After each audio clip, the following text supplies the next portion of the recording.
زنا کی حد بتائی جا رہی ہے سورہ نور کے ابتدائی آیات۔ زنا ایک کبیرہ گناہ۔ زنا کس کو کہتے ہیں؟ جب ایک مرد یا ایک عورت کسی دوسرے مرد یا عورت سے جسمانی تعلق یا مباشرت بغیر نکاح کے قائم کرے تو اس بے نکاح کے جسمانی تعلق کو زنا کہا جاتا ہے شرعی اصطلاح میں۔ زنا کرنے والے مرد کو زانی اور زنا کرنے والی عورت کو زانیہ کہہ کر پکارا گیا ہے اور ان کے لیے سزا تجویز کی جا رہی ہے۔ یاد رکھیے گا یہ قرآن میں سورہ نور میں زنا کی حد ہے۔ آگے چلنے سے پہلے حد کے مفہوم کو پھر دہرا لیجیے۔ شرعی اصطلاح میں حد اس سزا کو کہتے ہیں جو اللہ سبحانہ تعالیٰ نے خود قرآن میں تجویز کی۔ اوپر ہی اللہ نے فرمایا انزلناہا فرضناہا۔ جو کسی گناہ، کسی کمی، کسی غلط کام، کسی ظلم زیادتی کی سزا اللہ خود نازل کرے، خود فرض کرے، اس خدا کی اپنے کلام میں وضع کی ہوئی سزا کو اسلامی شریعت کے اندر اس کو حد کہا جا سکتا ہے۔ قرآن کی وضع کرتا سزائیں اور حدود: حد قصاص، خون کے بدلے خون، جان کے بدلے جان; حد سرقہ، چور کے ہاتھ کاٹ دینے کی سزا; حد قذف، جھوٹا تہمت کا الزام لگانے والے، زنا کا الزام لگانے والے پر 80 کوڑے کی حد; حد قذف، سرقہ، قصاص، اور یہ حد زنا، رجم کی سزا، کوڑے مارنے کی سزا۔ اس کے مقابلے میں ایک اور ٹرم جس کو جاننا ضروری ہے، تعزیر کہا جاتا ہے۔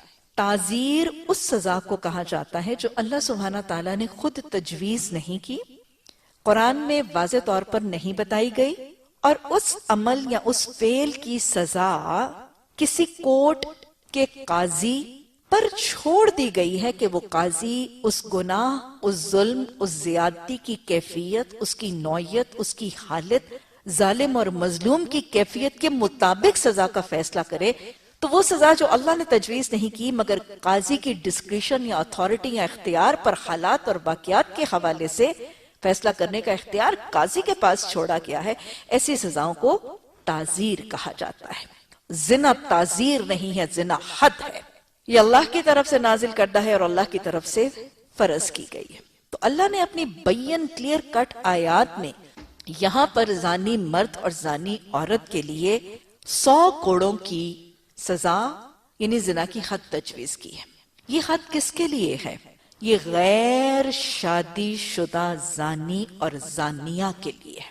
وہ مرد یا وہ عورت جو ابھی شادی شدہ نہیں ہے، اس کے نکاح، وہ کسی کے نکاح میں نہیں ہے، اس کے نکاح میں کوئی نہیں، وہ غیر شادی شدہ مرد یا وہ غیر شادی شدہ قماری عورت، غیر منکوحہ عورت اگر زنا کا ارتکاب کرتی ہے تو ان ایسے زانی اور ایسے زانیہ کے لیے سزا 100 کوڑے ہے، اور یہ آیت سورہ نور میں موجود ہے۔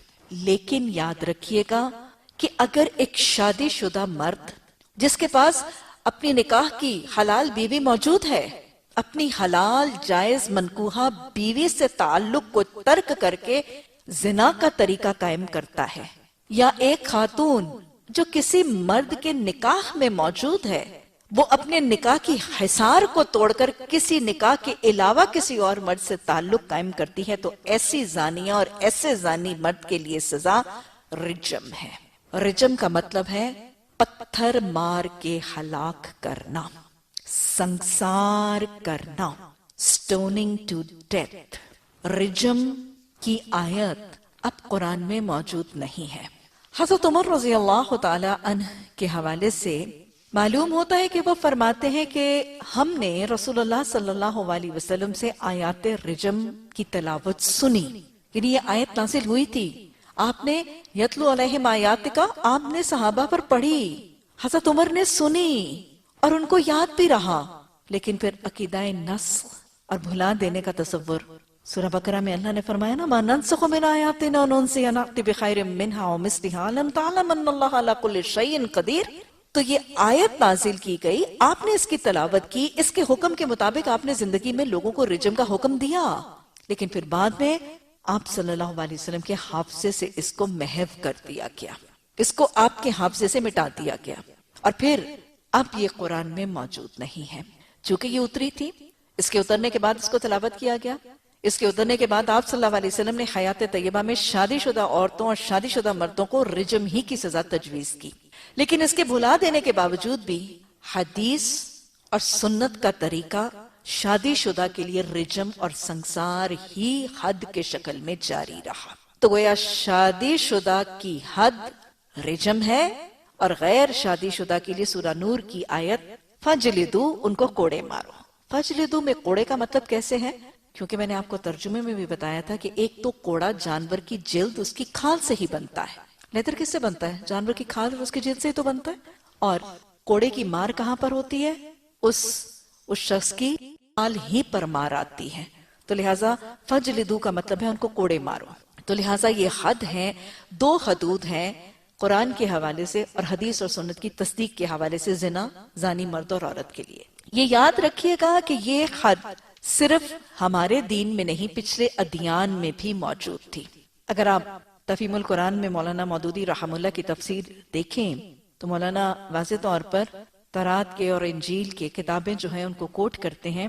باب احبار میں لکھا گیا کہ اگر کوئی کسی ایسی عورت سے صحبت کرے جو لونڈی ہو یا کسی شخص کی منگیتر ہو، اور نہ تو اس کا فدیہ ہی دیا گیا ہو اور نہ ہی وہ آزاد کی گئی ہو، تو ان دونوں کو سزا ملے گی، لیکن وہ جان سے نہیں مارے جائیں گے اس لیے کہ عورت آزاد نہ تھی.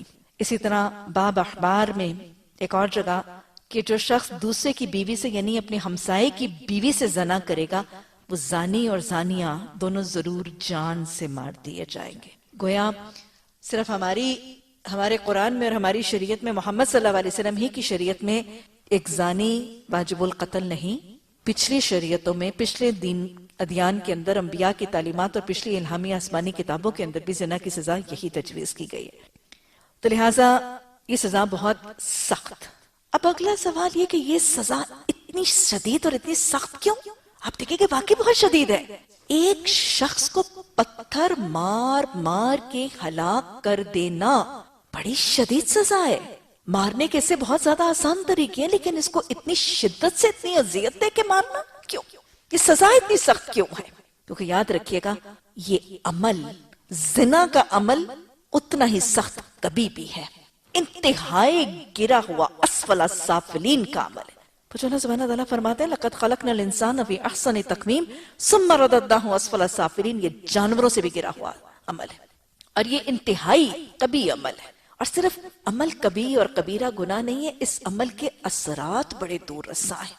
وہ معاشرہ جس کے اندر زنا کاری عام ہو جائے، جس کے اندر زنا کے دروازے کھل جائے، وہ معاشرہ جنسی بے راہ روی کا شکار ہو جاتا ہے. بہت سی وبائی امراض میں مبتلا ہی نہیں ہوتا بلکہ اخلاقی امراض میں مبتلا ہو جاتا ہے. حدیث میں ہے نا کہ جب تجھ میں حیا نہ رہے تو جو چاہے کر. یہ تو سب سے بڑی بے حیائی ہے.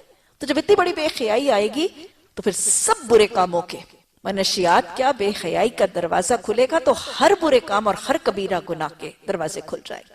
شراب نوشی، جوا، چوری، رہزنی، ڈکیتی، قتل اولاد، سب کے دروازے کھل جائیں گے.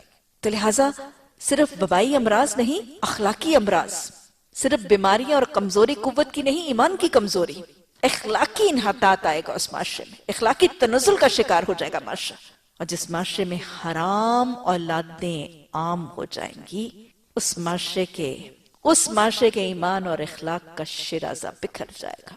جس معاشرے کے اندر حرام اولادیں پھرنے لگیں گی، اس معاشرے کے اندر پھر ڈیلیکوینٹس پیدا ہو جائیں گے. کل ہی میں دیکھ رہی تھی کہ گنگارام ہسپتال کے لیبر روم کے واش روم کے اندر کوئی اپنے 2 دن کا بچہ چھوڑ کے غائب ہو. کہ بچہ کیا بنے گا، اس بچے کا کیا ہوگا. یہ وہی معاشرے ہیں جو حیوانوں کے معاشرے بن جاتے ہیں، انسانوں کے نہیں درندوں کے معاشرے بن جاتے ہیں. اور زنا کاری جس معاشرے کے اندر عام ہو جاتی ہے، یاد رکھیے گا اس معاشرے کے اندر گھر کی اکائی کی دراڑیں ٹوٹ جاتی، اس کی بنیادیں ختم ہو جاتی ہیں. آپ کو پتا ہے کہ معاشرے کا بیسک یونٹ کیا ہے؟ گھر. جس معاشرے کے اندر زنا عام ہو جائے پھر اس معاشرے کے اندر سب سے بڑی دراڑ پڑتی ہے اس گھر کے اندر. گھر کا نظام بکھر کے رہ جاتا ہے. Basic unit and the basic اکائی of the society، یہ گھر کا نظام تہوپالا ہو کے رہ جاتا ہے. مرد و زن اپنی ذمہ داریاں پہچاننی چھوڑ دیتے ہیں. حرام کاری سے وہ معاشرہ جانوروں کا معاشرہ بن جاتا ہے. تو لہٰذا چونکہ اس کے اثرات بہت درست ہیں، اس کے نیگیٹو ایفیکٹس بہت سخت ہیں، اس لیے اس کی سزا اتنی شدید دی گئی ہے. اتنی شدید سزا کے باوجود رسول اللہ صلی اللہ علیہ وسلم نے زنا کی حد کے رائج ہو جانے سے پہلے اس کو معاف کر دینے کی تاکید فرمائی، کیونکہ سزا بہت سخت ہے. بغیر وجہ سے پکڑ پکڑ کے لوگوں کو رجم کرنا شریعت کا طریقہ نہیں ہے. اگر اتنی سخت حد جاری کی جانی ہے تو اس سے پہلے معاف کر دینا، پردہ ڈال دینا، اگنور کر دینا، درگزر کر دینا، حدوں کو جاری ہونے سے روکو.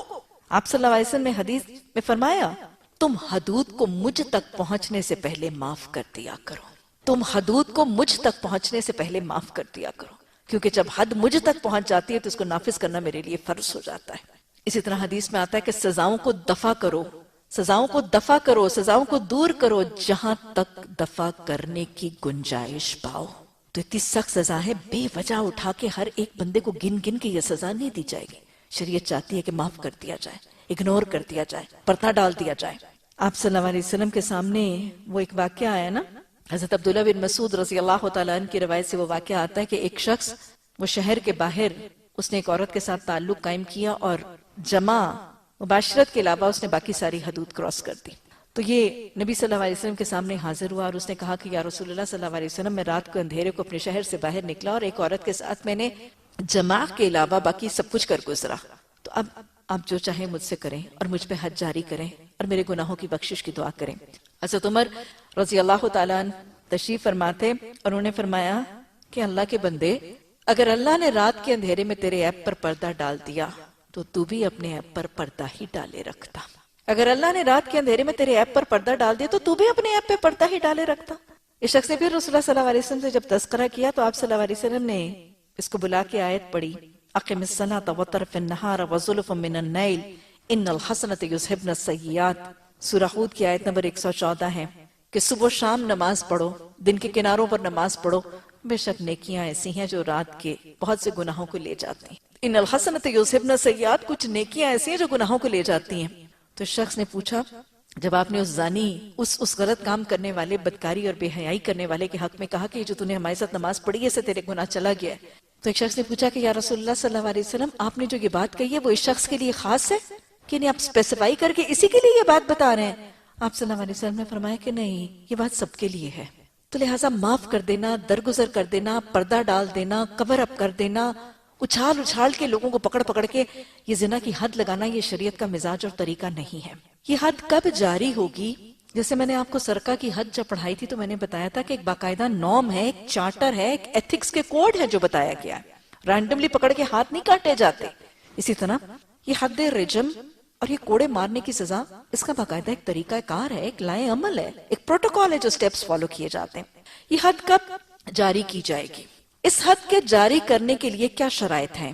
چار عاقل یعنی سمجھ ہوش والے، 4 عاقل بالغ مسلمان مرد، 4 عاقل بالغ مسلمان مرد جب اس بات کی گواہی دیں کہ انہوں نے کسی مرد و زن کو اس کیفیت اور عین اس حالت میں دیکھا ہے. صرف بوس و کنار کی بات نہیں ہے، صرف ساتھ بیٹھے ہونے یا ہم بستر ہونے کی بات نہیں ہے، صرف بوس و کنار کی بھی بات نہیں ہے.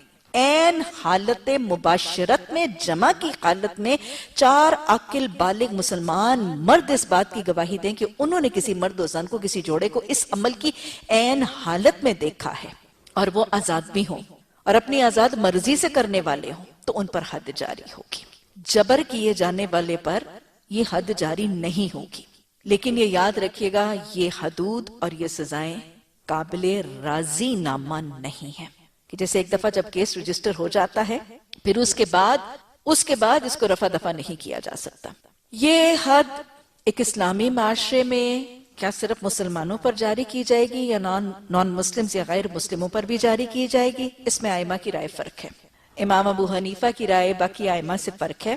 تو کچھ کے نزدیک تو یہ ہے کہ صرف مسلمان بستی پر یہ حد رائج کی جائے گی، لیکن کچھ میں یہ رائے ہے کہ یہ مسلمانوں اور غیر مسلموں پر سبھی پر رائج کی جائے گی کیونکہ یہ معاشرے کے ماحول کو گندا کرنے والا عمل ہے. اور پھر صرف یہ نہیں کہ 4 لوگوں کی گواہی کے ساتھ یہ حد جاری ہوگی، اعتراف خطا پر بھی یہ حد جاری کی جائے گی۔ اگر زنا کرنے والا زانی مرد یا زانی عورت اپنے گناہ اور اپنے زنا کا خود اعتراف کر لے، اپنی زبان سے اعتراف کر لے، تو بھی یہ حد جاری کی جا سکتی ہے اور کی جائے گی۔ اور اعتراف کے لیے جیسے گواہوں کے لیے 4 گواہوں کا ہونا ضروری ہے، اسی طرح اعتراف کے لیے بھی 4 دفعہ اعتراف کرنا ضروری۔ اصل میں یاد رکھیے گا، یہ معاشرے میں بے حیائی کی روک تھام اور اتنی سخت سزا اسی لیے کہ وہ معاشرہ جس میں وہ 2 افراد اتنے بے حیا ہو گئے، اتنے فحش ہو گئے کہ ان کو اس بات کی فکر ہی نہ ہوئی کہ 4 عاقل بالغ مرد ان کو اس حالت میں دیکھ رہے ہیں، تو ان کی بے حیائی اور ان کی یہ بد کرداری معاشرے کے اندر کتنے ضرر رساں اثرات پیدا کرے گی۔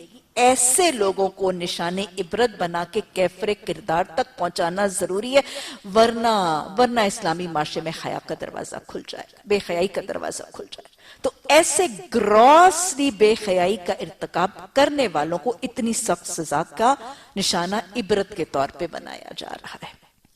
آج ہمارے معاشرے میں یہ حد موجود نہیں ہے اور اس کے اثرات ہم دیکھ رہے ہیں۔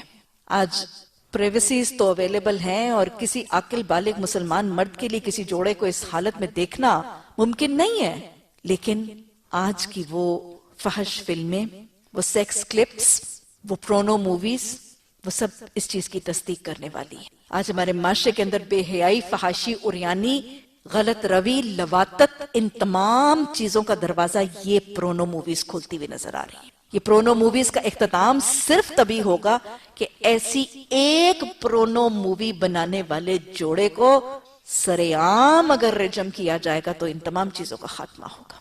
انصاف سے جاری کرتا ایک حد 40 دن کی مسلسل بارش سے بہتر ہے۔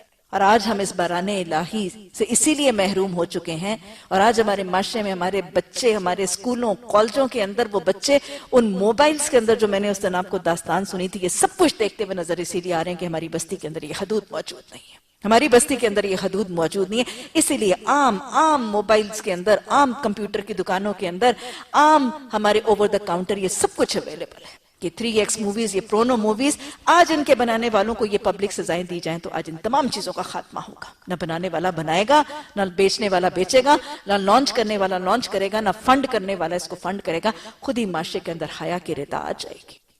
اگلی بات میں نے آپ کو یہ بھی بتائی کہ یہ حد تب بھی جاری ہو سکتی ہے جب اعتراف کرنے والا اعتراف خطا کرے۔ آج کے دور میں تو یہ چیزیں ایگزسٹ ہی نہیں کرتی، لیکن حیات طیبہ میں اعتراف کرنے والوں نے اعتراف کیا بھی اور ان پر یہ حد جاری بھی ہوئی۔ 2 واقعات آتے ہیں اعتراف کے۔ نبی صلی اللہ علیہ وسلم کی حیات طیبہ میں قبیلہ اسلم کا ایک یتیم شخص حضرت معاذ بن مالک، قبیلہ بنو اسلم کا ایک یتیم شخص ہے، حضرت معاذ بن مالک، اس سے زنا کا ارتکاب ہوا۔ اس کے مالک حذال بن نعیم نے معاذ بن مالک کو یہ مشورہ دیا کہ جب تم سے یہ معاملہ ہو گیا ہے تو جاؤ نبی صلی اللہ علیہ وسلم کے سامنے اعتراف خطا کرو اور ان سے کہو کہ وہ تمہاری بخشش کی دعا کریں، کہ تم سے اتنا بڑا کبیرہ گناہ ہو گیا، اتنا بڑا حرام فعل ہو گیا، اب اس کو لے کے بیٹھے نہ رہو، جاؤ۔ مالک نے کہا کہ جاؤ محمد صلی اللہ علیہ وسلم کے سامنے اعتراف کر کے ان سے کہو کہ وہ تمہاری بخشش کی دعا کریں۔ اپنے مالک حذال بن نعیم کی مشورے پر معاذ بن مالک نبی صلی اللہ علیہ وسلم کے پاس حاضر ہوئے اور ان کو تذکرہ کیا۔ آپ صلی اللہ علیہ وسلم حضرت ابوبکر صدیق رضی اللہ تعالیٰ عنہ صاحب تشریف فرماتے ہیں۔ حضرت ابوبکر صدیق رضی اللہ تعالیٰ عنہ فرماتے ہیں کہ جب معاذ بن مالک نے یہ تذکرہ کیا تو آپ نے اپنا چہرہ پھیر لیا، دوسری طرف پھیر لیا، یہ اس طرف جا کے اس نے پھر تذکرہ کیا کہ یا رسول اللہ صلی اللہ علیہ وسلم مجھ سے یہ کام ہو گیا ہے، میرے لیے بخشش کی دعا۔ آپ صلی اللہ علیہ وسلم پھر خاموش رہے، آپ نے پھر چہرہ پھیر لیا، یہ پھر اس طرف گیا اور اس نے پھر تیسری دفعہ یہ بات کہی۔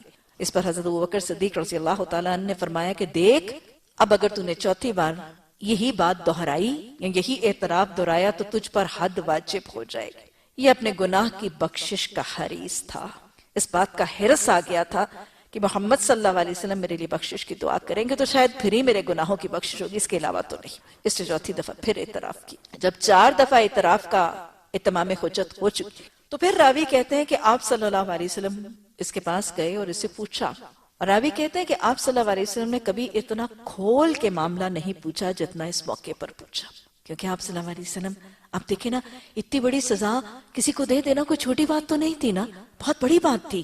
تو آپ انشور کرنا چاہتے تھے کہ کسی بے گناہ پر اتنی بڑی سزا نہ لگا دی جائے۔ راوی کہتے ہیں کہ آپ نے باقاعدہ الفاظ سے دخول کے حوالے سے ساری ڈیٹیل پوچھی کہ تو نے کیا اس طرح فنا کام کیا، اور راوی کہتے ہیں کہ آپ نے کبھی اس طرح سوال نہیں کیا، لیکن اس دفعہ آپ نے پوری ہی وضاحت سے سوال کیا اور وہ بتاتا گیا کہ ہاں میں نے یہ سب کچھ کیا۔ پھر آپ صلی اللہ علیہ وسلم نے اس سے پوچھا کیا تو نشے میں تو نہیں ہے؟ اس نے کہا کہ نہیں، میں ہوش میں ہوں۔ اس کے کہنے کے باوجود آپ نے محفل میں بیٹھے ہوئے لوگوں کو کہا کہ اس کا منہ سونگو، کہیں ایسا نہ ہو کہ یہ نشے میں ہو اور خود بھول رہا ہو، کیونکہ آپ پتا ہے کہ شخص نشے میں ہوتا ہے اس کو اپنی حقیقت کا پتہ نہیں ہوتا۔ محفل میں لوگوں نے اس کا منہ سونگا اور یہ تصدیق کی گئی کہ یہ نشے میں نہیں ہے۔ پھر آپ نے اس کے ارد گرد اس کے لوگوں سے پوچھا کیا یہ شخص دیوانہ تو نہیں ہے؟ یعنی دیوانگی اس کے عاقل ہونے، اس کے نشے میں نہ ہونے، اس کے عمل کی اگر کوئی مارجن نکلتا تھا تو آپ چاہتے تھے کہ کہیں اس پر حد نہ ہی جاری ہو۔ لیکن جب سب معاملے کا اتمام حجت ہو گیا تو پھر آپ نے اس کے لیے حد رجم کا حکم صادر فرما دیا۔ اسی طرح غامدیہ کی ایک خاتون حضرت سبتیہ، ان کا واقعہ بھی آتا ہے۔ حضرت سبتیہ سے زنا کا ارتکاب ہوا، نبی صلی اللہ علیہ وسلم کی خدمت میں حاضر ہوئیں اور اعتراف خطا کیا۔ اعتراف خطا میں انہوں نے کیا کہا کہ یا رسول اللہ صلی اللہ علیہ وسلم، مجھ سے زنا کا ارتکاب ہوا ہے اور اس زنا کے بدلے میں حاملہ ہو چکی ہوں، لہٰذا اب اس میں 4 دفعہ اعتراف کی ضرورت نہیں تھی، حمل بذات خود اس زنا کا اعلان تھا۔ آپ صلی اللہ علیہ وسلم نے کیا فرمایا؟ آپ نے فرمایا جا وضع حمل کے بعد آنا۔ یہ خاتون وضع حمل کے بعد اپنے دودھ پیتے بچے کو لے کر پھر نبی صلی اللہ علیہ وسلم کی خدمت میں حاضر ہوئی۔ یہ لوگ حریص ہوا کرتے تھے کہ اگر ہم سے گناہ ہو گیا، ہم سے اللہ کے حکم کی نافرمانی سرکشی ہو گئی تو کیا کریں؟ اب گناہوں کی بخشش کے لیے کفارہ ادا کرنے کے حریص ہیں۔ دودھ پیتا بچہ لے کر حاضر ہوئی، آپ صلی اللہ علیہ وسلم نے فرمایا جا رضاعت کی تکمیل کے بعد آنا۔ ایک ماں کے دودھ سے بچے کو محروم نہیں کرنا چاہتے آپ صلی اللہ علیہ وسلم نے ایک زانیہ ماں پر حد جاری نہیں کی تھی کہ ماں کے دودھ سے بچہ محروم نہ ہو جائے۔ آج میرے معاشرے کے اندر مائیں پتہ نہیں کون سی اغراض و مقاصد کے پیش نظر اپنے بچوں کو اپنے دودھ سے محروم کرتی نظر آتی ہیں۔ آپ صلی اللہ علیہ وسلم نے یہ کہہ کر بھیج دیا۔ خاتون پھر 2 سال کے بعد اپنا بچہ گود میں لے کر آئیں اور پھر اپنے دودھ چھڑانے کی گواہی کے لیے فرمانے لگی یا رسول اللہ صلی اللہ علیہ وسلم، اب میرا بچہ 2 سال کا ہو گیا ہے اور اب اس کے ہاتھ میں روٹی دیکھ لیجئے، اس کا دودھ چھوڑا چکی ہوں۔ یہ بخشش کی طلب اور تڑپ تھی۔ آپ صلی اللہ علیہ وسلم نے پھر ان پر حد رجم جاری فرمائی، اور ان دونوں کے لیے حضرت معاذ بن مالک کے لیے آپ صلی اللہ علیہ وسلم نے فرمایا تھا کہ معاذ نے ایسی توبہ کی ہے کہ اگر اس کو امت پر بھی تقسیم کر دیا جائے تو ان کے لیے بھی کافی ہے۔ چھوٹی توبہ نہیں تھی۔ اس اعتراف خطا کے بعد سزا کتنی بڑی ملنی تھی، پتھر مار مار کے ہلاک ہونا۔ لیکن ان لوگوں کو سمجھ میں آ گیا تھا کہ دنیا کی سزا آخرت کی سزا کے مقابلے میں بہت چھوٹی ہے۔ حضرت سبتیہ کے حوالے سے آپ نے فرمایا تھا کہ انہوں نے ایسی توبہ کی ہے کہ اگر یہ پورے مدینہ کے لوگوں میں بھی تقسیم کر دی جائے تو ان کے لیے بھی کافی ہوگی۔ دونوں کا نماز جنازہ بھی پڑھایا گیا، اور حضرت معاذ بن مالک ہی کے حوالے سے وہ واقعہ آتا ہے نا کہ آپ صلی اللہ علیہ وسلم سفر پر تشریف فرماتے اور آپ کے ساتھ 2 مسافر ساتھی تھے۔ انہوں نے حضرت معاذ بن مالک کے حوالے سے تبصرہ فرمایا اور اس فوت شدہ شخص کے حوالے سے یہ تذکرہ کیا کہ انہوں نے اپنے آپ کو بہت ہی بری ہلاکت سے دوچار کیا۔ آپ اس وقت خاموش رہے، آگے مرا ہوا گدھا اور اس کی لاش پڑی ہوئی تھی۔ آپ نے اپنے دونوں مسافر ساتھیوں کو جو کس کی غیبت کر رہے تھے، ایک زانی جس پر حد رجم جاری ہو چکی تھی، ان کی غیبت کر رہے تھے، آپ نے فرمایا کہ آئیں اور آ کے اس مرے ہوئے گدھے کا گوشت کھائیں۔ وہ حیران ہوتے ہیں تو آپ صلی اللہ علیہ وسلم فرماتے ہیں یہ جو تم ابھی معاذ کا تذکرہ جس طرح کر رہے تھے اس سے بہتر ہے کہ تم اس مرے ہوئے گدھے کا گوشت کھا لو۔ اور حد رجم جب جاری کر دی جاتی ہے اسلامی شریعت میں تو اس کے بعد پیدا ہونے والے بچے کو ولد الحرام کہنا شریعت منع کرتی ہے۔ زنا کے تعلق کے بعد پیدا ہونے والے بچے کو ولد الحرام ولد الزنا کہنے والے پر ایک اسلامی ریاست میں حد قذف 80 کوڑوں کی سزا موجود ہے، تاکہ یہ بچہ اس ماحول کے اندر کوئی ڈیلیکوینٹ، کوئی چور، کوئی ڈاکوز کی عزت نفس اس کو محفوظ کیا جاتا ہے۔ یہ حد کب جاری ہوگی؟ یہ حد کس پر جاری ہوگی؟ جب وہ کرنے والا عاقل ہے، بالغ ہے، آزاد ہے اور اپنی مرضی سے ہوش میں یہ فعل کا ارتکاب کر رہا ہے۔ یہ حد اس شخص پر لاگو ہوگی اور اس حد پر جاری کی، اس شخص پر زانی زانیہ پر جاری ہوگی جو عاقل ہے، بالغ ہے، ہوش میں ہے اور اپنی مرضی سے اس فعل کا ارتکاب کر رہا ہے۔ زنا بالجبر کرنے والے پر تو یہ سزا کا اطلاق ہوگا، لیکن کیے جانے والے پر یہ سزا نہیں۔ رجم کے لیے ایک گڑھا کھودا جاتا ہے جس میں اس شخص کو ڈال دیا جاتا ہے اور پھر ارد گرد مسلمانوں کا ایک ٹولہ اس کو پتھر مار کے ہلاک کرتا ہے۔ کوڑا مارنے کا طریقہ بھی شریعت نے باقاعدہ سکھا دی، جیسے سرقہ کی حد کی وضاحت کی گئی تھی ویسے اس کا بھی طریقہ وضع کیا گیا ہے۔ یہاں تک کہ شریعت، وہ لوگ جو ہماری شریعت کو ظلم اور زیادتی کی شریعت کہتے ہیں، اللہ سبحانہ تعالیٰ نے کوڑے کے حوالے سے یہ بتایا اور حدیث نے ہمیں یہ سکھا دیا کہ مارے جانے والا کوڑا نہ بہت زیادہ موٹا ہوگا اور نہ بہت زیادہ باریک ہوگا۔ اگر بہت پتلا ہوگا تو وہ جیسے تیز تلوار کی طرح کی دھار، وہ زیادہ اذیت دے گی۔ اگر بہت موٹا ہوگا تو بھی تکلیف پڑ جائے گی۔ تو وہ کوڑا نہ دستور یا معمول کے مطابق نہ زیادہ موٹا ہوگا، جتنا عرف عام میں کوڑا ہے اس کو ویسا ہی رکھا جائے گا۔ مارے جانے والے کی تکلیف میں اضافے کے لیے نہ اس کو زیادہ پتلا کیا جائے گا نہ ہی اس کو موٹا کیا جائے گا۔ یہاں تک کہ حدیث یہ بھی بتاتی ہے کہ مارے جانے والے کوڑے کے اندر کوئی گرہ نہیں ہوگی۔ آپ کو پتا ہے کہ اگر نوٹ ہوئی تو وہ مار کی اذیت بڑھ جائے گی۔ یہ بھی حدیث وضع کرتی ہے کہ وہ کوڑا دو شاخہ نہیں ہوگا، کہ آگے سے اس کے دو منہ ہو گئے تو ایک کوڑے کی مار گویا دو ضربوں کا ذریعہ بن گئی نا۔ اگر آگے سے اس کے دو منہ ہو گئے تو پھر ایک کوڑا مارتے ہوئے ضربیں کتنی لگی؟ دو ضربیں لگی۔ وہ کوڑا دو شاخہ نہیں ہوگا۔ اتنی باریکی سے شریعت نے یہ چیزیں بتائی ہوئی ہیں، زیادہ موٹا نہیں ہے، زیادہ پتلا نہیں ہے، اس میں گرہ نہیں ہوگی، وہ دو شاخہ نہیں ہوگا۔ کپڑے اتار کر ضرب لگانا بھی شریعت کا طریقہ نہیں ہے۔ خاص طور پہ عورتوں کے تو کپڑے بالکل ہی نہیں اتارے جاتے۔ مردوں کے لیے اگر اتارا جائے گا تو صرف ان کا کرتا اتارا جائے گا۔ اسی طرح ٹکٹکی پر باندھ کر کوڑے لگانے کا تصور نہیں ہے، الا کہ وہ شخص بہت زیادہ بھاگ رہا ہو، لیکن جسم کے اعضاء کو باندھنے کا تصور موجود نہیں ہے۔ حدیث یہاں تک گائیڈنس دیتی ہے کہ اگر سردی کا موسم ہے تو ذرا گرم وقت میں، کیونکہ اگر اس کا لباس مرد کا اتارنا ہے تو کم از کم اس کو سردی کا عذاب تو نہ دو۔ اگر سردی کا وقت ہے تو گرم وقت میں مارے جائیں گے، اور اگر گرمی کا وقت ہے تو سرد وقت پہ مارے جائیں گے۔ اور پھر حدیث یہ بھی سکھاتی ہے کہ جب کوڑا مارا جائے گا اور یہ 100 کوڑے مارے جائیں گے تو یہ جسم کے ایک ہی حصے پر نہیں مارے جائیں گے۔ جیسے آج ہمارے ٹارچر سیلز کے اندر اور انویسٹیگیشن سیلز کے اندر کیا ہوتا ہے، کوڑے مارے جاتے ہیں اور جسم کے ایک ہی حصے پر ٹکٹکی کے اوپر باندھ کے ایک ہی حصے پر ضربیں لگاتی جاتی ہیں، وہاں سے کھال اتر جاتی ہیں، وہاں سے گوشت اتر جاتا ہے، پھر وہاں پہ اسپرٹ کے پھائے رکھے جاتے ہیں اس کی اذیت میں تکلیف میں اضافہ کرنے کے لیے۔ اور یہ لوگ، یہ انویسٹیگیشن سینٹرز بنانے والے اور گوانتاناموز بنانے والے آج اسلام کی حدود کا مذاق اڑاتے نظر آتے ہیں۔ شریعت بتاتی ہے کہ جب ایک کوڑا مارے جانے والے کو کوڑا مارا جائے گا تو ساری جسم کے اعضاء مار کا حصہ برداشت کریں گے، کیونکہ انسان اپنے تمام حواس سے زنا کرتا ہے نا۔ تو مار صرف جسم کے ایک حصے پر نہیں ہوگی، سارے جسم کے اعضاء پر مار ہوگی، تاکہ سارے جسم کا حصہ اپنی اپنی سزا برداشت کریں اور ایک ہی جسم کے حصے پر مار کے وہاں سے کھال ادھڑ نہ جائے۔ کوڑا کون مارے گا؟ جیسے آج تصور ہے نا کہ جلاد کوڑے مارتا ہے، شریعت کا یہ تصور نہیں ہے۔ شریعت میں وہ قاضی آف دا کورٹ جس نے کوڑے کی سزا لکھی تھی، سب سے پہلے کوڑے وہ خود مارتا ہے۔ کوڑے مارنا بڑا ایک ہیبت ناک عمل ہے۔ سزا تجویز کرنے سے پہلے اس قاضی کو پتا ہو کہ کوڑا پہلے میں نے ہی مارنا ہے، تاکہ سزا دینے سے پہلے بھی وہ ڈرے۔ وہ سزا لکھنے سے پہلے اس کے ہاتھ کانپے کہ اسی لکھنے والے ہاتھ میں جب آج قلم ہے تو کل اسی میں کوڑا ہوگا۔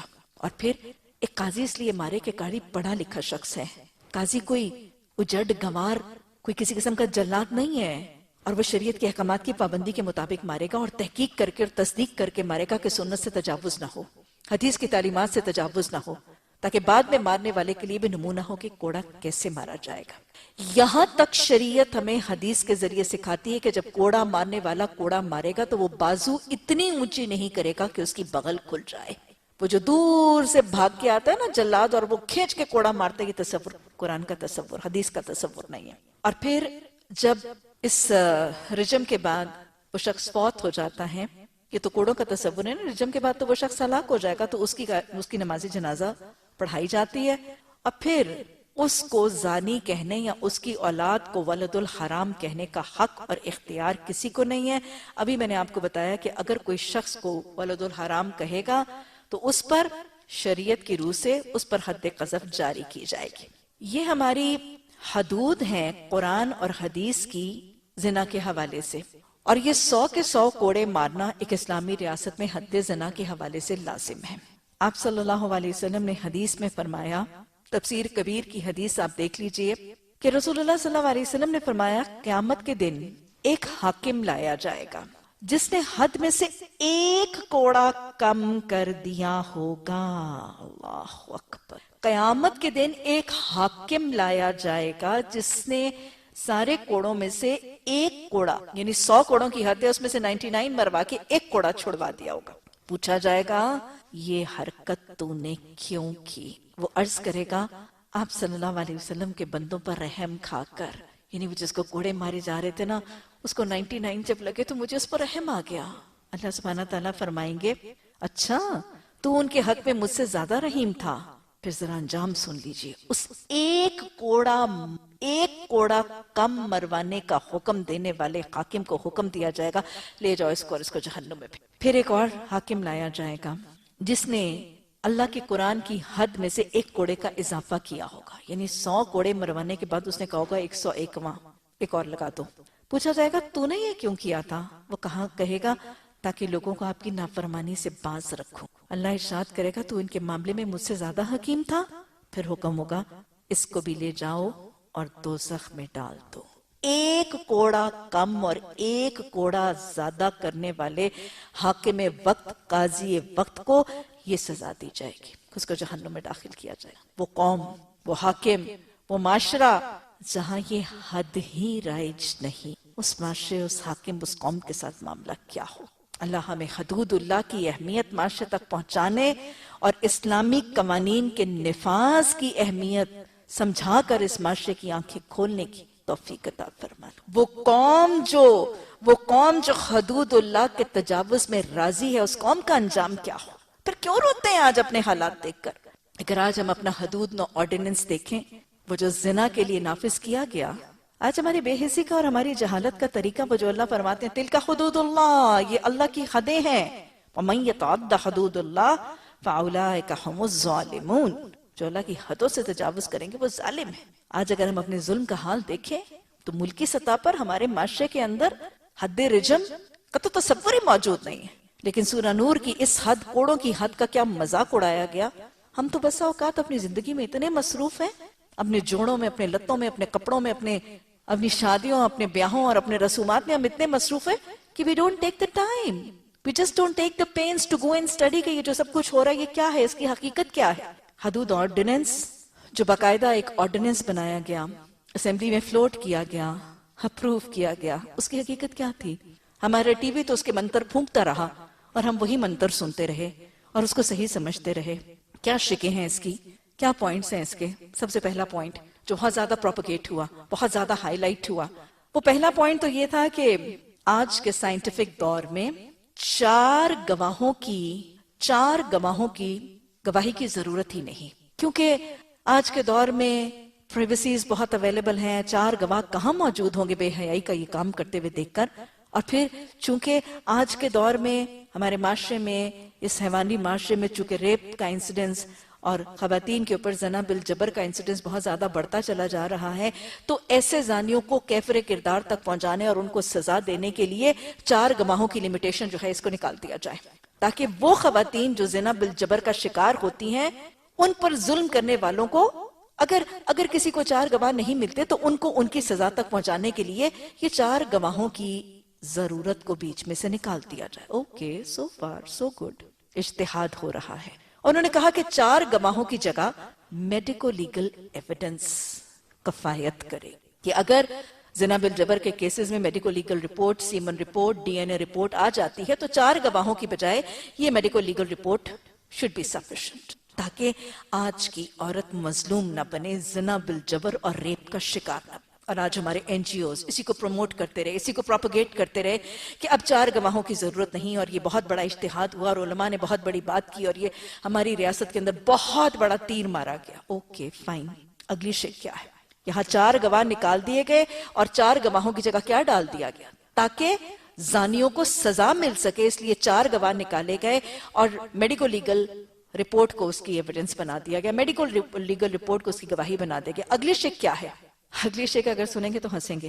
اگلی شک یہ ہے کہ کسی پر زنا کا الزام تب ہی لگ سکے گا جب 4 گواہ لائیں گے. کسی کے خلاف پرچہ کٹوانے کے لیے 4 گواہوں کی ضرورت ہے، اور اگر کوئی کسی کے خلاف زنا کا الزام کا پرچہ کاٹے گا اور 4 گواہ نہیں لگائے گا تو اس پر حد قذف جاری ہوگی. یہاں پر حد قذف یاد آ جاتی ہے اور وہاں پہ حد رجم اور حد زنا بھول جاتی ہے. اس کا فائدہ کیا ہے؟ اس کا فائدہ کیا ہے؟ اس کا فائدہ یہ ہے کہ کسی بے حیا، کسی زانی، کسی کبا گیری کا اڈا قائم کرنے والے کے خلاف کوئی پرچہ دائر ہی نہ کرا سکے. سیکس فری زون بنانا پاکستان کو اس شک کا مقصد تھا. آج ہمارے وڈیرے، آج ہمارا اوپر والا طبقہ جو بے حیائیاں، جو زناکاریاں، جو کباگیریاں، جو پروسٹیٹیوشن کے اڈے برپا کیے ہوئے اور ان سے فیض پاتا ہوا نظر آتا ہے، ان کے خلاف کوئی پرچہ ہی نہ کٹوا سکے. کیونکہ پرچہ تو کٹے گا ہی تب جب 4 گواہ لاؤ گے.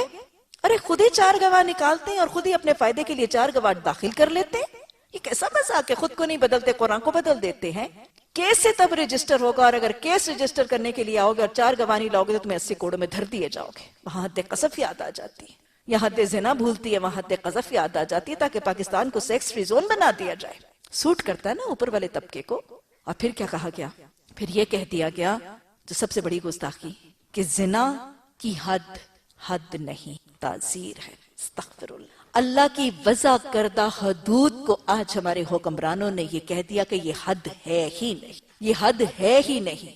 وَمَن يَتَعَدَّ حُدُودَ اللَّهِ فَأُولَٰئِكَ هُمُ الظَّالِمُونَ. ہم اتنے بڑے ظالم بن گئے. ہم کون ہوتے ہیں یہ فیصلہ کرنے والے، یہ بتانے والے کہ شریعت کے اندر حد کون سی ہے اور تعزیر کون سی ہے؟ اور 4 ہی تو حدود ہیں، ان میں سے ہم کون سی حدود کو نکالنے کا اختیار رکھتے ہیں؟ اور انہوں نے اپنے اس آرڈیننس میں یہ کہہ دیا کہ زنا کی سزا حد نہیں ہے، یہ تعزیر ہے. علماء سے فتاوی بھی لے لیے. فتاوی کس پر آئیں گے؟ قرآن کی آیت موجود ہے، فتاوی کس چیز پر لیتے ہیں؟ یہ حد نہیں ہے، یہ تعزیر ہے.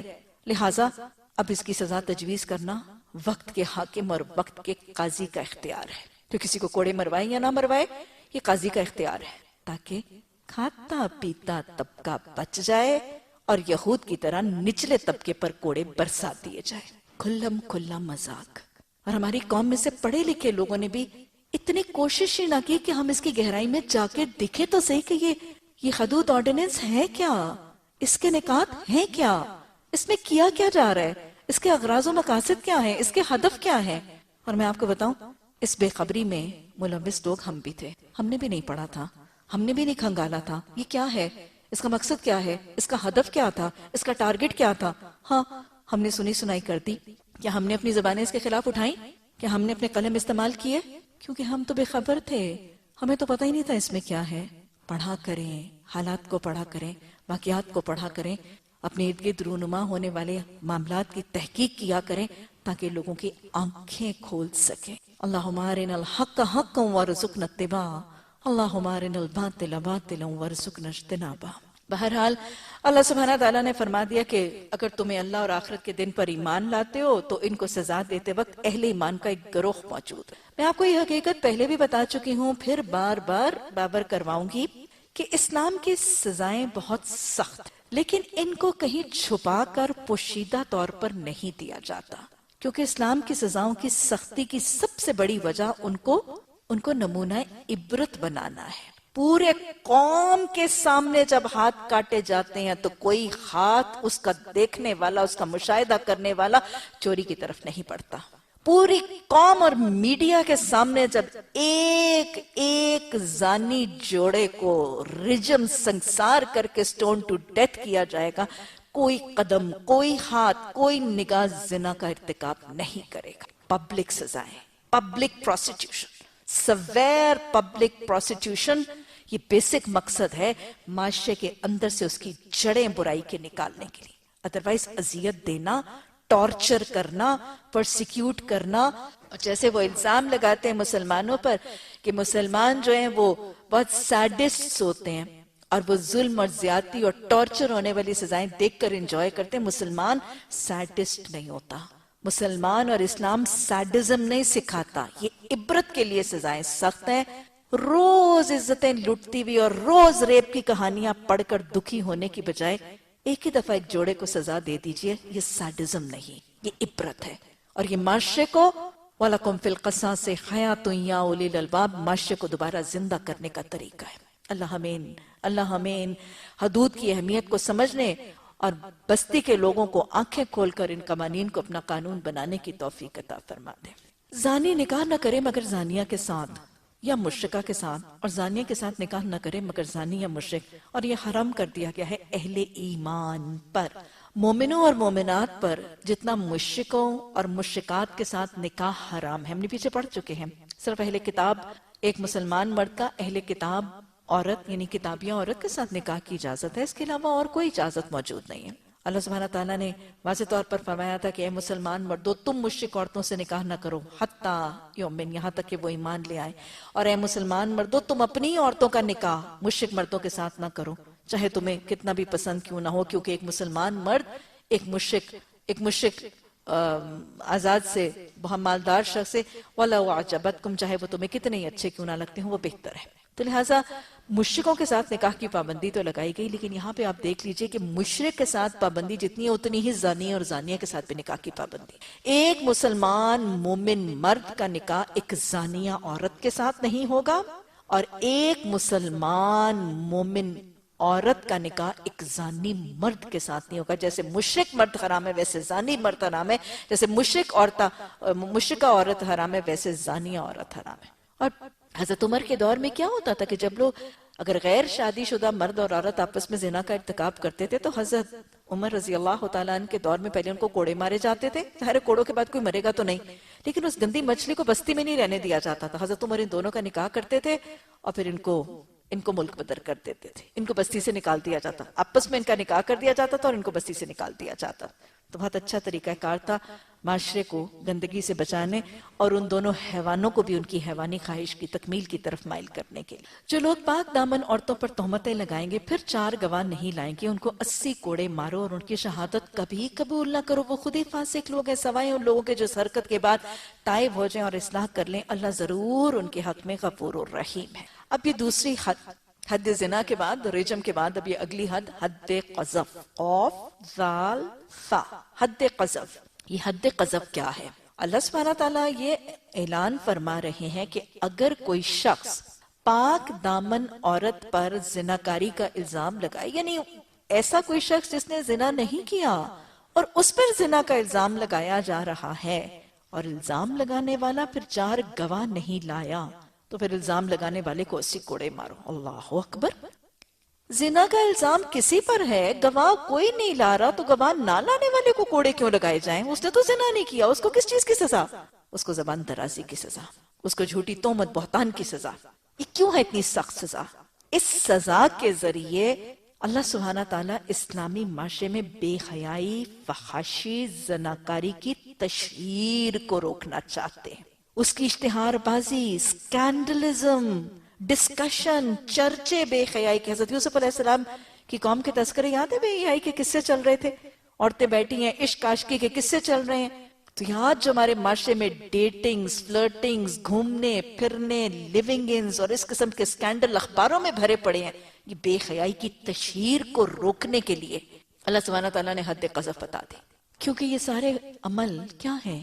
زنا گناہ کا کام ہے، گند ہے۔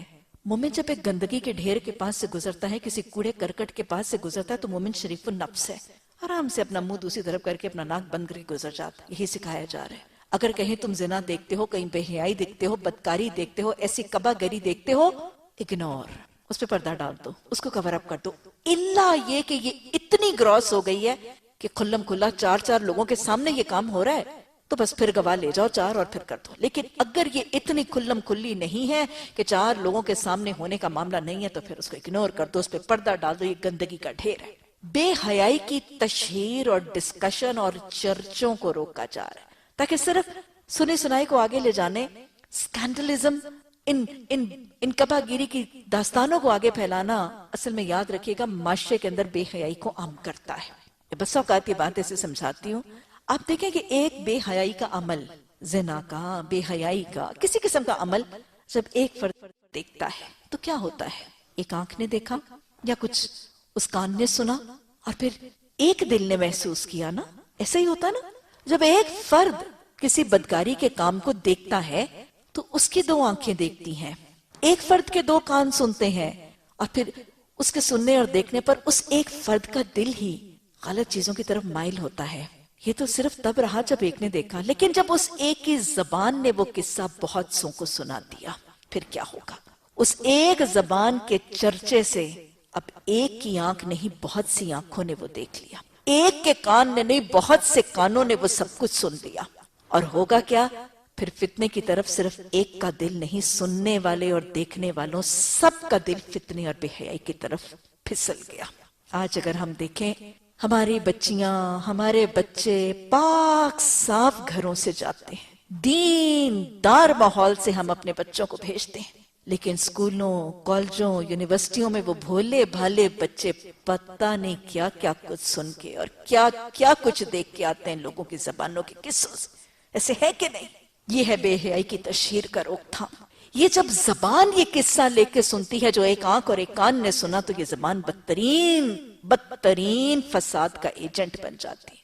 جن کو کچھ علم نہیں تھا ان کو یہ زبان طریقے سکھا دیتی، ان کو یہ زبان کے قصے وہ رودادیں سنا کر یہ حقیقتیں بتا دیتے ہیں۔ وہ بھولے بھالے بچیاں بچے جب پتہ نہیں کہ ان شریف نفس گھروں سے جا رہے ہیں، جن کو ان حقیقتوں کے بارے میں کچھ نہیں تھا، یہ بتاتی ہوئی زبانیں ان کو بہت کچھ سکھا دیتی ہیں، ان کو بہت سی حقیقتیں بتا دیتی ہیں، ان کی ذہنوں کی سوچ کی ڈور بدل دیتی ہیں۔ یہ ایک روداد، ایک سنایا ہوا قصہ کچھ لوگوں کو بہت سے طریقے بھی سکھا دیتا ہے۔ یہ ایک سنائی ہوئی روداد بہت سے ڈرنے والوں کے حوصلے بلند کر دیتا ہے۔ لو فلاں نے کر لیا، وہ بچ گیا، میں بھی بچ جاؤں گا۔ یہ ہے ان رودادوں کی تشہیر کا نقص، اور یہ ہے اس روداد کو پھیلانے کی سزا اللہ نے اسی لیے اتنی کر دی کہ جس معاشرے میں حد قذف ہوگی، کوئی زبان نہیں کھولے گا، کوئی روداد نہیں لے کے جائے گا جب تک اس کے پاس 4 گواہ نہ ہو۔ ہاں 4 گواہوں کو دکھانے والا تو اس حق ہے کہ اس پر، لیکن اگر 4 گواہ نہیں ہے تو زبان مت کھولنا، تاکہ بے حیائی کی تشہیر نہ ہو، اس کی حدود بھی ویسے ہی ہیں۔ کوڑا کیسے مارا جائے گا، کس کو مارا جائے گا، کیا انداز میں مارا جائے گا، یہ بھی رینڈملی اٹھا کے کوڑے نہیں مارے جاتے، 80 کوڑے نہیں برسائے جاتے، اس کا بھی پروٹوکول اور نارم اسی طرح ہے۔ اللہ سبحانہ تعالیٰ نے یہ بتانے کے بعد پھر آگے جو لوگ اپنی بیویوں پر الزام لگائیں گے، اب دیکھیں کہ اللہ سبحانہ تعالیٰ نے پہلے تو کہہ دیا کہ زنا کا الزام تو تبھی لگ سکتا ہے جب 4 گواہ لاؤ گے، اور ساتھ اللہ نے بتا دیا کہ اگر 4 گواہ نہیں لاؤ گے تو پھر کیا ہے؟ کوئی شخص 4 گواہ نہیں لے کے جاتا اور الزام لگاتا ہے، اس پر بھی حد قذف، اور کوئی شخص 4 گواہ لے کے گیا اور اس کے بعد اس کا ایک اس کا گواہ مکر گیا، تب بھی اس پر قذف۔ یہ ہے سختی اس کی۔ اب اگر ایک شوہر اپنی بیوی کو اس حالت میں دیکھے تو اس کا معاملہ کیا ہوگا؟ اللہ فرما رہے ہیں کہ جو لوگ اپنی بیویوں پر الزام لگائیں گے اور ان کے پاس خود ان کے اپنے سوا کوئی دوسرا گواہ نہیں ہوگا، تو ان میں سے ایک شخص کی شہادت یہ ہے کہ وہ 4 مرتبہ اللہ کی قسم کھا کر گواہی دے گا کہ وہ اپنے الزام میں سچا ہے، اور 5ویں بار یہ کہے گا کہ اس پر اللہ کی لعنت ہو اگر وہ اپنے الزام میں جھوٹا ہے۔ اور عورت، یعنی مرد نے گواہی دے دی تو پھر الزام عورت پر ہے، عورت کیا کرے گی؟ عورت سے سزا اس طرح ٹل سکتی ہے کہ وہ 4 مرتبہ اللہ کی قسم کھا کر شہادت دے کہ یہ شخص اپنے الزام میں جھوٹا ہے، اور 5ویں مرتبہ یہ کہے کہ اس بندی پر اللہ کا غضب ٹوٹے اگر وہ اپنے الزام میں سچا ہو۔ تم لوگوں پر اللہ کا فضل اور اس کا رحم نہ ہوتا، اور یہ بات نہ ہوتی کہ اللہ بڑا التفات فرمانے والا اور حکیم ہے، تو بیویوں پر الزام کا معاملہ تمہیں بڑی پیچیدگی میں ڈال دیتا۔ اور واقعی پیچیدگی میں جب یہ حکم نہیں تھا تو پیچیدگی کا مسئلہ آیا تھا نا۔ آپ صلی اللہ علیہ وسلم کے ایک صحابی حضرت ہلال بن امیہ کے ساتھ یہ معاملہ رونما ہوا۔ نبی صلی اللہ علیہ وسلم انہوں نے اپنی بیوی کو کسی اور شخص کے ساتھ اس حالت میں دیکھا، اور یہ رسول اللہ صلی اللہ علیہ وسلم کی خدمت میں حاضر ہوئے، اور انہوں نے اپنی رودات بیان کی، اور انہوں نے کہا کہ یا رسول اللہ صلی اللہ علیہ وسلم مجھے بتائیں میں کیا کروں؟ اگر کوئی شخص اپنی بیوی پر الزام لگائے، اپنی بیوی کو اس حالت میں دیکھے کسی غیر مرد کے ساتھ، اور وہ اس پر الزام لگائے لیکن وہ 4 گواہ نہ لائے، تو آپ کیا کریں گے؟ آپ حد قذف جاری کر دیں گے۔ اور اگر وہ الزام نہ لگائے اور غیظ و غضب میں غصے میں آ کے اپنی بیوی کو یا اس مرد کو قتل کر دے تو آپ حد قصاص جاری کر دیں گے۔ ہم بتائیں کہ میں کیا کروں؟ اور اگر وہ کچھ بھی نہ کرے تو کیا وہ اس حرام بچے کو اپنے سر پہ لے لے؟ مطلب اب آپ صلی اللہ علیہ وسلم سے مشاورت کی کہ اس حالت میں آپ آلٹرنیٹو بتائیں نا، یا اس پہ حد قصاص لگتی ہے یا اس پہ حد قذف لگتی ہے۔ ابھی اس کے گھر کے اندر وہ گیا اور اسے یہ کیفیت دیکھی، وہ 4 گواہ کہاں سے لائے؟ اور اگر وہ 4 گواہ نہیں لائے گا، غصے میں قتل کرے گا تو قاتل بن جائے گا، اور اگر غصہ پی کے رہے گا تو پھر اس حرام بچے کو اپنے سر پہ تھوپ لے گا، تو وہ کیا کرے؟ دو جواب ہمیں روایات سے پتہ چلتے ہیں. ایک روایت میں آتا ہے کہ آپ صلی اللہ علیہ وسلم نے فرمایا اور آپ نے دعا کی کہ اللہ سبحانہ تعالیٰ اس کے معاملے کا فیصلہ فرما، کہ اللہ ہماری رہنمائی کر، یہ جو معاملہ بیشو پرابلم پیش آئے، اتنی پیچیدگی کا مسئلہ درپیش ہو گیا، اللہ تو اس کے معاملے کا فیصلہ فرما. اور پھر ان کی روایت میں آتا ہے کہ اس کے بعد یہ آیات نازل ہوئی حد لعان کے حوالے سے، لعان کا طریقہ جو ہے وہ واضح کیا گیا. اور کچھ روایات میں آتا ہے کہ آپ صلی اللہ علیہ وسلم کو جب حضرت ہلال بن امیہ نے یہ کہا تو آپ صلی اللہ علیہ وسلم نے فرمایا ثبوت لاؤ ورنہ تم پر حد قذف جاری ہوگی، کہ تم نے اتنی بڑی بات اپنی بیوی کے لیے کہہ دی، لاؤ ثبوت ورنہ تم پہ حد قذف جاری ہوگی. تو اس پر آتا ہے کہ صحابہ کرام تو جو پریشان ہوئے، حضرت ہلال نے قسم کھا کر کہا، کہنے لگے کہ اس خدا کی قسم ہے جس نے آپ کو نبی بنا کر بھیجا ہے، میں واقعی صحیح بات کہہ رہا ہوں جسے میری آنکھوں نے دیکھا ہے، میرے کانوں نے سنا ہے، اور مجھے یقین ہے کہ اللہ میرے معاملے میں ایسا حکم نازل کرے گا جو میری پیٹھ بچا دے گا. واہ، دیکھیں یقین، اللہ کو سچ بڑا پسند ہے نا. ایک دن ایسا ہوگا کہ سچوں کو ان کی سچائی کام آئے گی. اور ویسے بھی دیکھیں کہ صحابہ اکرام کا اللہ پر توکل کیسا تھا، کیسا یقین تھا نا. رضی اللہ عنہم ورضوا عنہ، اللہ سے راضی تھے پر اللہ ان سے راضی تھا. مطلب آپ دیکھیں کہ صحابہ اکرام کو اپنی سچائی پر اتنا یقین اور اتنا ایمان تھا، اور پھر یہ یقین تھا کہ جس اللہ نے آپ کو سچا نبی بنا کر بھیجا ہے وہ میری پیٹھ کو کوڑوں سے بچانے کے لیے کوئی حکم نازل کر دے گا. جب اتنا یقین ہو، جب اتنا توکل ہو، تو ایسوں سے پھر اللہ محبت بھی کرنے لگتا ہے. سچوں کو اللہ ویسے بھی محبوب رکھتا ہے، سچوں کی سچائی کا ان کو فائدہ دیتا ہے، اور توکل کرنے والے تو اللہ کے محبوب ہو جاتے ہیں، اور پھر اللہ اپنے محبوبوں کے لیے حکم نازل کرتا ہے. یہ ہے صحابہ اکرام. جب اللہ پر یقین کرتے تھے، اللہ پر اعتماد کرتے تھے، تو اللہ واقعی ان کے اعتماد کو ٹھیس نہیں پہنچاتا تھا، اور ان کے حق میں قرآن کی آیات نازل ہوتی. جب ایسا تھا پختہ یقین کہ مجھے یقین ہے کہ اللہ میری پیٹھ کو بچائے گا، تو اللہ نے بچا دیا تھا. اللہ نے یہ لعان کی آیات نازل کی، اور اللہ نے طریقہ بتا دیا کہ ایسا شوہر کیا کرے گا. ایسا شوہر اپنی بیوی پر الزام لگانے کے لیے جس کو اس نے اس حالت میں دیکھا 5 قسمیں کھائے گا. 4 قسمیں کھائے گا.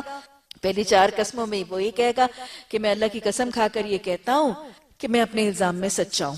اور پھر 5ویں قسم کھا کر یہ کہے گا کہ اگر میں اپنے الزام میں سچا نہ ہوا اور میں جھوٹا ہوا تو مجھ پر اللہ کی لعنت. اور ظاہر ہے کوئی یہ تو نہیں کہہ سکتا نا قسم کھا کر. اور اسی طرح پھر اب جب شوہر نے قسم کھا لی تو الزام بیوی پہ لگ جائے گا. اب کیا بیوی گیٹ اوے نہیں کر سکتی اگر وہ بھولی اور شوہر غلط الزام لگا رہے، وہ پاک دامن ہے اور وہ غلط الزام لگا رہے؟ تو بیوی کے بچنے کا طریقہ یہ کہ پھر بیوی 5 قسمیں کھائے گی. پہلی 4 قسمیں وہ یہ کھائے گی، قسم اللہ کی کھا کر کہے گی کہ یہ شخص مجھ پہ جھوٹا الزام لگا رہے.